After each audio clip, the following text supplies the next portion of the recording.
नमस्कार, आदाब, सत श्री अकाल, राम राम। सबका स्वागत करते हैं पीआर पाथवेज पे एक और मज़े की वीडियो में। आज कवर कर रहे हैं, जैसे मैंने आपको बताया था कि हम न्यू फाउंडलैंड एंड लेब्राडोर की पीएनपी प्रोग्राम्स, लास्ट में मैंने 5 पीएनपी प्रोग्राम्स को बारे में आपको मैंने बताया था कि 5 पीएनपी प्रोग्राम्स है जो न्यू फाउंडलैंड लेब्राडोर में चलती हैं। फर्स्ट वाली मैं कवर कर चुका हूँ जो कि एक्सप्रेस एंट्री पीएनपी है, न्यू फाउंडलैंड एंड लेब्राडोर।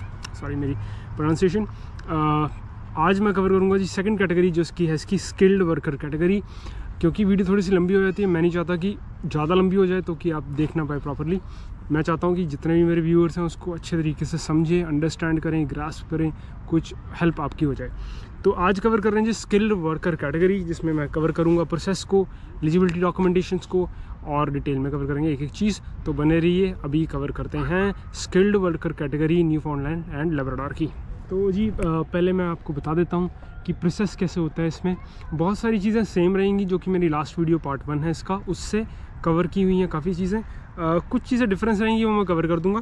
तो सबसे पहले मैं आपको प्रोसेस बता देता हूँ। तो ये जो NLPNP स्किल्ड वर्कर कैटेगरी है, प्रोसेस को एक्सप्लेन करते हैं पहले। उसमें होता क्या है, प्रोसेस में पहले आपको जॉब ऑफर चाहिए एक एम्प्लॉयर से, उसके बाद आप सबमिट करेंगे अपनी PNP। फिर आपको अगर वर्क परमिट की एक्सटेंशन ज़रूरत है या वर्क परमिट की एलिजिबिलिटी बनती है तो वो भी आप अप्लाई कर सकते हैं। देन आप सबमिट करते हैं PR, then you will get your PR। तो ये बेसिकली एक नॉर्मल सा ओवरफ्लो है प्रोसेस का। अब मैं कवर करूँगा रिक्वायरमेंट्स, एक एक करके रिक्वायरमेंट्स कवर करते हैं। तो बात करें जी न्यू फाउंडलैंड लेब्राडोर की PNP, जिसमें मैं आपको बताऊंगा रिक्वायरमेंट्स क्या रहती हैं। एक एक करके रिक्वायरमेंट्स कवर करते हैं। तो बेसिकली आपके पास एक फुल टाइम जॉब ऑफर होना चाहिए। Tier 0 1 2 3 4 5 doesn't matter, NOC code जो 0ABCD डजंट मैटर। इसमें इंपॉर्टेंट रहता है कि आपके पास एलिजिबल एम्प्लॉयर से ही ऑफर होना चाहिए। मैं लिस्ट डाल दूंगा डिस्क्रिप्शन में, आप चेक कर लेना जाके। मिनिमम जो इसके 30 आवर्स पर वीक होना चाहिए। 1 ईयर का एटलीस्ट एक जॉब लेटर होना चाहिए।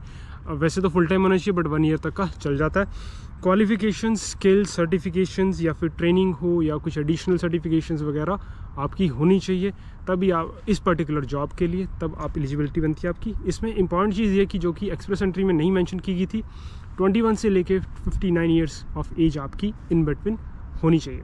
अच्छा, अब कहते हैं कि वैलिड आपके पास इमिग्रेशन स्टेटस, अगर स्टडी है, विजिटर है, वर्क है, जो भी स्टेटस है आपके पास एक वैलिड स्टेटस होना चाहिए। एटलीस्ट फॉर 4 मंथ्स की रिमेनिंग वैलिडिटी होनी चाहिए जब भी आप फाइल कर रहे हैं अपनी PNP स्किल्ड वर्कर कैटेगरी में। Intentions to live in Newfoundland and Labrador, ये हमेशा होता है किसी भी PNP की बात करूँ कनाडा में कहीं भी, तो आपकी इंटेंशन टू लिव उस पर्टिकुलर प्रोविंस या टेरेटरी में होनी चाहिए जब आप फाइल करते हैं अपनी PNP। सफिशेंट सेटलमेंट फंड्स, तो आपके पास सफिशेंट फंड्स होना चाहिए अपने आप को सपोर्ट करने के लिए, अपनी फैमिली को सपोर्ट करने के लिए। ऐसे ही अगर मैं लैंग्वेज टेस्ट की बात करूं, मैंने आपको पहले भी बताया था कि IELTS, सेल्पेप, PT कोर या फिर TEF या फिर TCF को एक्सेप्ट करते हैं। CLB4 रहेगा तो CLB4 is not a big deal to achieve, to be honest. तो आप कर सकते हैं CLB4। ये है लैंग्वेज टेस्ट की रिक्वायरमेंट। आगे मैं बात करता हूँ जो नेक्स्ट रिक्वायरमेंट है। अगर आप किसी भी बिज़नेस को ओन करते हैं, फॉर एग्जांपल आप किसी बिज़नेस के स्टेक होल्डर हैं, तो आपका 10% से ज़्यादा स्टेक होल्डर नहीं होना चाहिए, तब आपकी एलिजिबिलिटी बनती है। तो ये है बेसिक रिक्वायरमेंट्स, ये है मेन रिक्वायरमेंट्स इस पर्टिकुलर कैटेगरी की। अब मैं कवर करूँगा कौन ऐसे चीज़ें हैं या कौन ऐसे लोग हैं जो एलिजिबल नहीं होते इस पर्टिकुलर कैटेगरी के लिए। अभी कवर करता हूँ नॉन एलिजिबल थिंग्स, अभी कवर करते हैं। तो जी नॉन एलिजिबिलिटी कब बनती है इस पर्टिकुलर कैटेगरी में? अगर आपका पोस्ट ग्रेजुएट वर्क परमिट, आप post graduate work permit holder में हैं, अप्लाई कर रहे हैं इंटरनेशनल ग्रेजुएट। अगर आप for example post graduate work permit holder हैं तो आपको अप्लाई करना है इंटरनेशनल ग्रेजुएट स्ट्रीम में। अगर आपके पास पोस्ट ग्रेजुएट वर्क परमिट है तो आप 2 तरीके से अप्लाई कर सकते हैं, या तो इंटरनेशनल ग्रेजुएट में या फिर आप एक्सप्रेस एंट्री, जो कि मेरा लास्ट पार्ट 1 में मैंने बताया था, उसके थ्रू अप्लाई कर सकते हैं। तो ये बेसिकली ये कैटेगरी फोकस ओनली करती है स्किल्ड वर्कर को, तो ध्यान रखिए इस चीज़ का। दूसरी इंपॉर्टेंट चीज़, आपकी अगर कोई क्रिमिनल रिकॉर्ड है तो आप इसमें एलिजिबल नहीं होते। अगर आपकी कोई अनरिजॉल्व्ड कस्टडी है आपके डिपेंडेंट चाइल्ड की, या फिर आपका कोई डिपेंडेंट चाइल्ड है उसकी अनरिजॉल्व्ड कस्टडी कनाडा में या कनाडा से बाहर है, तो आप इसमें एलिजिबल नहीं होते। ऐसे ही अगर आप कुछ भी गलती से मिस रिप्रेजेंटेशन कर देते हैं तब भी आपकी इनएलिजिबिलिटी हो जाती है, आप एलिजिबल नहीं होते। अगर इंपॉर्टेंट, जैसे मैंने पहले बताया था कि अगर आप रिफ्यूजी केस फाइल करते हैं तो आपकी एलिजिबिलिटी इसमें कैंसिल हो जाती है, आपको रिफ्यूजी केस नहीं करना फाइल अगर आपने इसमें कैटेगरी में लगाना है।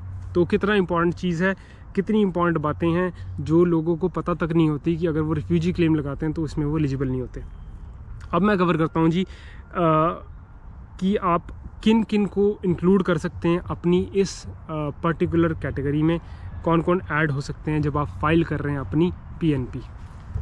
तो जी जब आप फाइल करते हैं ये पर्टिकुलर कैटेगरी या फिर कोई भी PNP, specially Newfoundland and Labrador की, तो पहले आपकी स्पाउस एलिजिबल होते हैं, आप अपने डिपेंडेंट चाइल्ड को एलिजिबल कर सकते हैं, आप अपने child of the dependent child को भी एलिजिबल कर सकते हैं, ऐड कर सकते हैं अपनी प्रोफाइल में पीआर के लिए, या फिर अपने जो भी कॉमन लॉ पार्टनर है या फिर स्पाउस है उसका कोई डिपेंडेंट चाइल्ड है तो वो भी एलिजिबल हो जाता है इस पर्टिकुलर पीएनपी के लिए। अब जो इम्पॉर्टेंट चीज़ है जो कि आई थिंक बहुत ज़्यादा फोकस रहेगा, हमेशा से मैं बोलता रहता हूँ, मैं कोशिश करता हूँ कि सारी चीज़ें डिस्क्रिप्शन में डाल दूँ, पर अगर कभी मिस हो जाती है तो आप मेरे को कमेंट ज़रूर कर दिया करें ताकि मैं रिप्लाई बैक कर दूँ।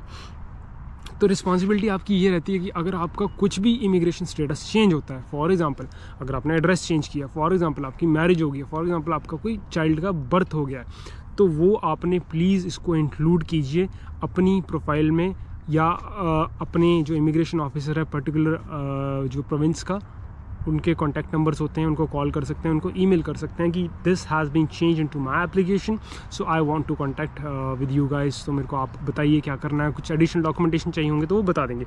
तो ये है मोटी मोटी चीज़ें। आई थिंक सो मैंने काफ़ी चीज़ें डिटेल में भी कवर की हैं।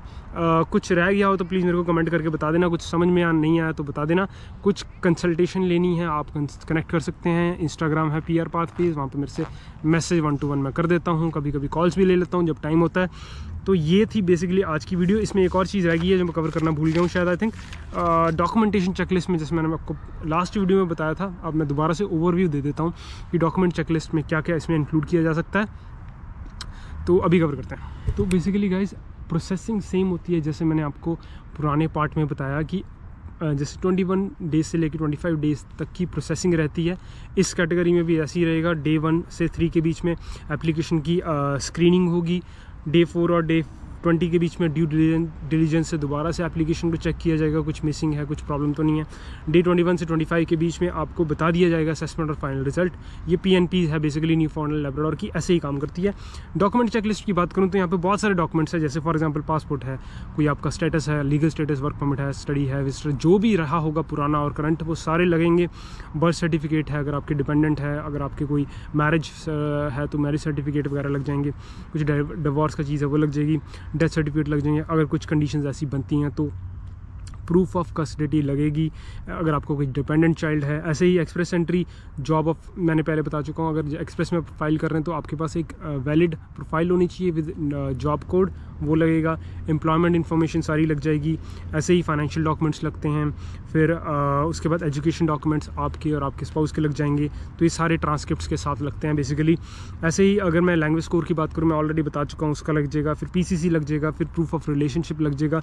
इसमें इंपॉर्टेंट चीज़ जो मैंने आपको बतानी है कि कुछ एडिशनल डॉक्यूमेंटेशंस होते हैं, मैं लिंक डिस्क्रिप्शन में डालूंगा, वो एडिशनल डॉक्यूमेंटेशंस लगते हैं। कुछ IAM फॉर्म्स होते हैं आई थिंक बेसिकली, वो लगते हैं। तो बेसिकली ये थी आज की वीडियो जो कवर करती है Newfoundland PNP skilled worker category. I hope so आपको कुछ समझ में आया हो, आपकी कुछ किस तरीके से आपकी हेल्प हुई हो।